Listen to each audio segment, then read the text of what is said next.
Bonifácio. Depois eu vou falar um pouco de como fazer essa oposição, para não cair nos mesmos erros, né, daquele antipetismo lá de trás. Figura do José Bonifácio, muito celebrada aí pela turma da Nova Direita, e muito celebrada pela turma do Brasil Paralelo, que realidade paralela, né? Enfim, suposto fundador do Brasil. Isso que é o pior. Ele é retratado como fundador do Brasil. Ora, para início de conversa, o Brasil foi fundado no dia 26 de abril de 1500, quando aqui se celebrou a primeira missa da nossa história. Enfim, então ali foi a fundação do Brasil. Enfim, o 7 de setembro foi só a abertura de uma nova etapa na nossa história. Nem sei se essa etapa foi tão boa, não, viu? Que, a meu ver, foi um descenso civilizacional. Depois posso explicar por quê. José Bonifácio, bem, para início de conversa, só na cabeça do Brasil Paralelo, dos seus editores, que aquele homem pode representar algo de tradição, só se for a tradição da Revolução. José Bonifácio tem o seu nome assinalado num relatório da polícia de 1802 como provável colaborador da maçonaria. Então, naquele momento, 1802, a corte portuguesa ainda não havia migrado para o Brasil. A corte portuguesa ainda estava em Lisboa. Napoleão não tinha ainda invadido Portugal. E num relatório policial de 1802, José Bonifácio aparece numa lista de suspeitos de colaboração com a maçonaria. E, de fato, ele era mesmo. José Bonifácio foi iniciado na maçonaria, nas palavras dele próprio, quando viajou à França em 1890, em plena efervescência revolucionária. Tem toda uma história. O irmão dele, o Antônio Carlos de Andrada, foi processado pela Santa Inquisição em 1794. Depois conseguiu escapar aí, né? Conseguiu dar um jeito de ser absolvido. Enfim, se arrependeu, não sei, declarou arrependimento e tal. Então, só por esses dados a respeito de José Bonifácio e seu irmão, mentores do 7 de setembro, só por esses dados já fica muito difícil apresentá-los como defensores ou continuadores da tradição lusitana, ibérica, enfim, para os padrões da época, eram subversivos. Né? Subversivos que tiveram uma certa sorte de não ir para a cadeia. Então, José Bonifácio, num discurso proferido em 1823 e depois reproduzido no Boletim do Grande Oriente do Brasil em 1923, 100 anos depois, nesse discurso de 1823, logo após o 7 de setembro, José Bonifácio contou sua história, relatou: eu fui iniciado na França, em plena efervescência revolucionária, em 1790. Ele viajou para lá por ordem do tutor dele, Domingos Vandelli, essa figura decisiva, pouco falada. Domingos Vandelli era uma espécie de olheiro da maçonaria portuguesa dentro da Universidade de Coimbra.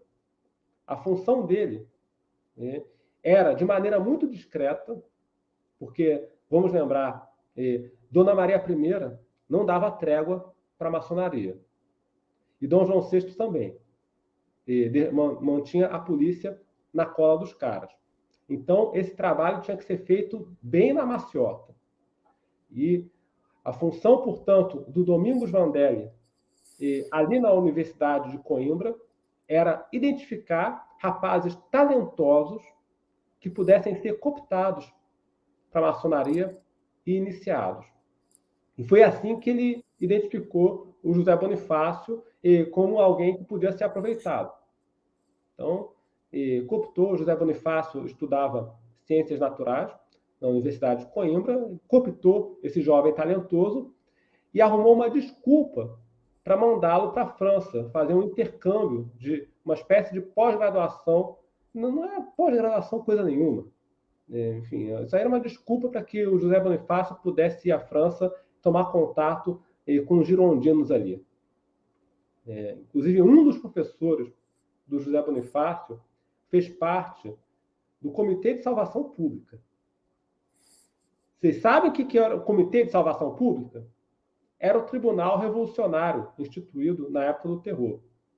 Então, esse cara, que depois foi membro, lá em 1793, 94, depois foi membro do Comitê de Salvação Pública, depois eu posso dar o nome, foi ele um dos instrutores do José Bonifácio no laboratório lá, porque ele era químico também, durante essa estadia de mais ou menos um ano de José Bonifácio na França. Então, ele faz esse estágio na França, é iniciado lá na França, segundo ele próprio, depois ele volta para Portugal, e depois para o Brasil, ele volta para Portugal. Para o Brasil ele vai voltar bem mais tarde. Inclusive, você sabe por que ele voltou para o Brasil? Ele voltou fugido da Inquisição. Isso que eu estou falando aqui está numa das cartas, não é nem segredo. Está lá nas cartas do José Bonifácio, em que ele explica para um dos seus amigos por que ele estava voltando de Portugal para o Brasil, depois das guerras napoleônicas. Ele escreveu lá: os portugueses querem me assar devotamente. Usou essas palavras. Não é mentira, eu mostro. Ele usou essas palavras. Os portugueses querem me assar devotamente. Por quê? Quando Napoleão foi derrotado, e a turma dele foi posta para fora de Portugal, e a Inquisição voltou a operar, a censura voltou, e aí começaram a pegar no pé do José Bonifácio. Então a coisa começou a apertar para ele, ele veio para o Brasil. Em 1800 entre 1815 e 1820, antes da Revolução do Porto. Foi antes da Revolução do Porto. E se estabeleceu em São Paulo. Eu vou contar uma breve história aqui, professor, sobre o José Bonifácio, uma história pessoal.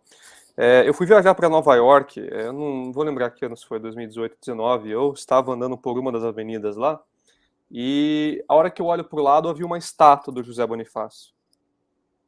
Aí, depois que eu ruminei aquilo, né, a gente fica pensando, falei, bom, por que um homem seria aclamado no maior centro financeiro do mundo, inclusive local de muitos da seita, né?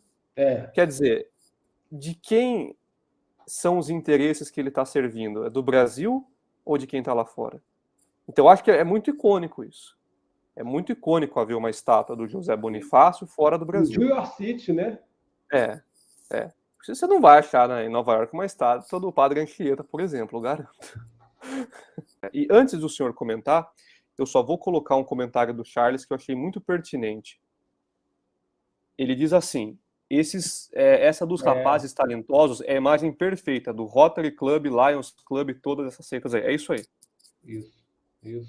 Eles usam isso daí para sondar as pessoas, bisbilhotar a vida das pessoas, identificar talentos, né? Sim.